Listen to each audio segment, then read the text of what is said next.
This is Brother Peter Diamond, vaticancatholic.com. We recently received an email from a defender of the Vatican II sect. In his email, he stated, among other things, quote, "Your misquotations of John Paul II are particularly scandalous. To say he believes humans are God is craziness. All your quotations are easily explainable." End quote. And I wanted to say a few things about this email. The first thing I want to say is that the claim is utterly false. It is not craziness to say that John Paul II taught that humans are God. He definitely did. But before I get into specifics on that point, I want to say that the information proving that John Paul II systematically preached that every man is Jesus Christ and God is not really intended for people like this person who emailed us.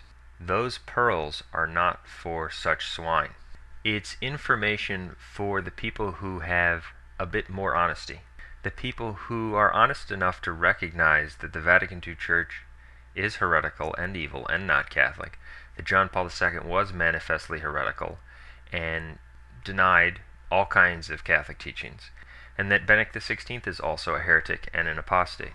The people who try to defend every aspect of Vatican II and try to explain away all of the unexplainable heresies of Benedict XVI and John Paul II, those people are not honest enough to see the truth about what John Paul II was really preaching. And so it wasn't really intended for people like that. Because if you can't even see that the interreligious event in Assisi is contrary to Catholic teaching and in fact a manifestation of apostasy, then you're just a pure liar. If you cannot see that when Benedict XVI says that leaders of schismatic sects are, quote, pastors in the Church of Christ, that that's a complete denial of the Catholic faith, you're just a liar. If you can't see that when Benedict XVI says Protestantism is not heresy, that proves he's not remotely a Catholic. You're just a liar. And so, of course, you will not have the grace to see, let alone believe it's even possible, that the man who claims to be the Pope and who is loved by so many people was in fact deliberately preaching that every man is Jesus Christ in a nefarious way. That being said, I want to talk about a few examples from John Paul II's writings where we find this Antichrist teaching. First, I want to direct people to our entire file on this issue. We did a whole video on this topic. John Paul II preached the gospel of the Antichrist. Brother Michael went through all of his speeches and just found countless examples of this. I went through his encyclicals. It's just systematically taught. And some of the passages, when you first read them, are truly astounding. And so I just want to talk about some of the first ones that come to mind for me. Of course, we can begin by looking at his encyclical, Redemptor Hominis, his very first encyclical.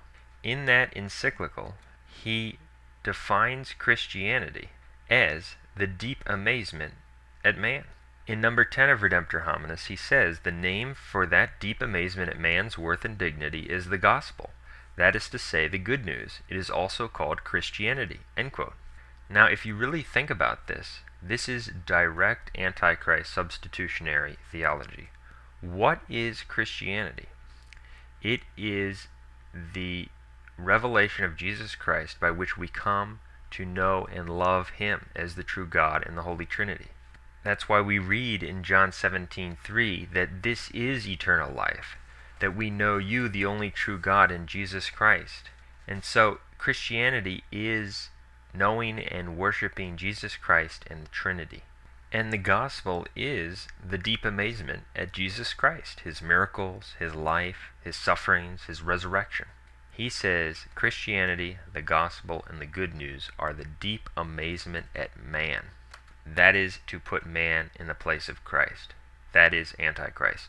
And in fact, that is just laying the foundation here for just a tidal wave of the same kind of thing and even more explicit examples of it.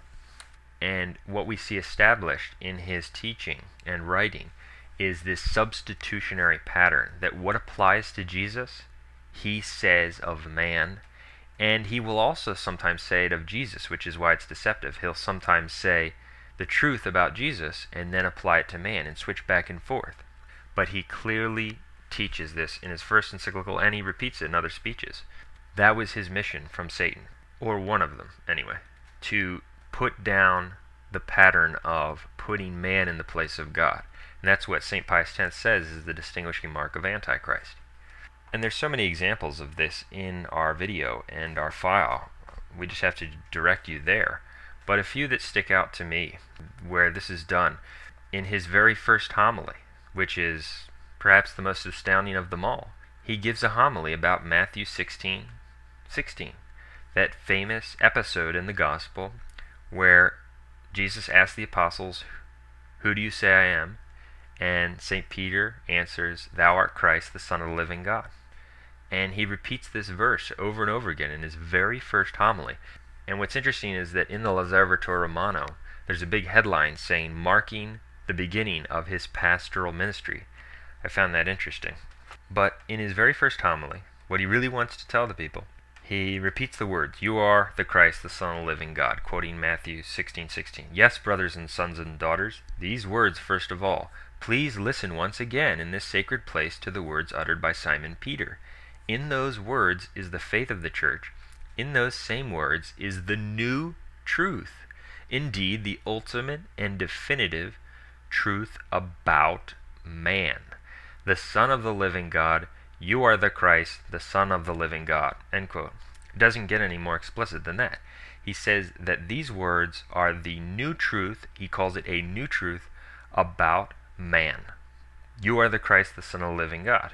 And what is occurring with this is that it's so almost unbelievable for your average person that he could actually be saying this. They conclude that he must mean something else. He couldn't really mean that. It's just impossible for them to believe. No, he does. He absolutely means that. And for people who are honest, for people who can perceive evil, for people who believe words matter, then they can see it. This is just the tip of the iceberg, though. Getting back to Redemptor Hominis, he goes on about how man is the way. Well, what did Jesus call himself? He said, "I am the way, the truth, and the life," in John 14:6. And so what does John Paul II do? He starts talking about how man is the way. He also talks about how man is the truth. And in one of the passages that really comes to my mind when I think of this issue, in his encyclical Evangelium Vitae, the Gospel of Life, we find the same thing. In number 30 of that encyclical, he comments on a passage in St. John's first epistle, a very important passage. 1 John 1, 1-3. This is Evangelium Vitae number 30, and he's talking about 1 John 1, 1-3. Quote, "The deepest and most original meaning of this meditation on what Revelation tells us about human life was taken up by the Apostle John in the opening words of his first letter. Quote, that which was from the beginning, which we have heard, which we have seen with our eyes, which we have looked upon and touched with our hands, concerning the word of life. The life was made manifest, and we saw it and testified to it, and proclaimed to you the eternal life which was with the Father and was made manifest to us." End quote. So he's talking here about St. John's first epistle, the first 3 verses. And St. John is talking about Jesus Christ as the word of life. Look up any commentary on 1 John 1, 1-3. It's about Jesus Christ. He quotes the passage and says this is about human life. It doesn't get any more blatant than that. He's saying that man is the word of life. Man is the life. Just like he said in his first homily that man is the Christ, the Son of the living God. Just like he defined Christianity as the deep amazement at man. Just like in his first Christmas address, which we didn't even get to. That's all covered in our file. He says Christmas is the feast of man. Well, what is it? It's the feast of Jesus Christ's birth. It's not the feast of man. He says it's the feast of man. He says that the Eucharist represents human beings. And on and on and on. And so you can't explain these away. It is clear that he's teaching that. It's a fact. That's why we have passage after passage where he's saying one must apply or attribute to himself the incarnation of the Son of God to find himself.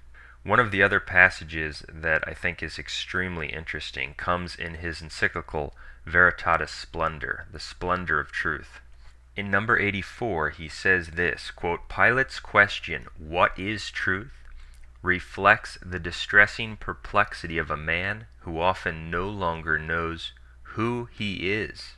He's referring here to John 18:37 and 38, where Jesus says, I came into the world to bear witness to the truth, and everyone who is of the truth hears my voice.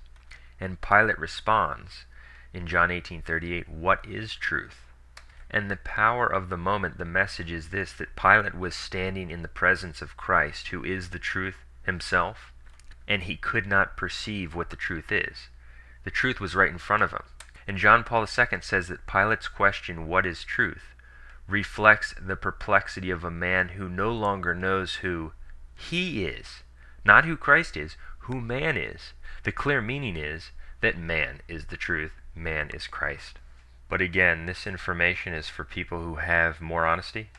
It's not necessary to prove that the Vatican II claimants are in fact anti-popes, but rather it's additional information which serves to illustrate the full scope of the evil we're dealing with.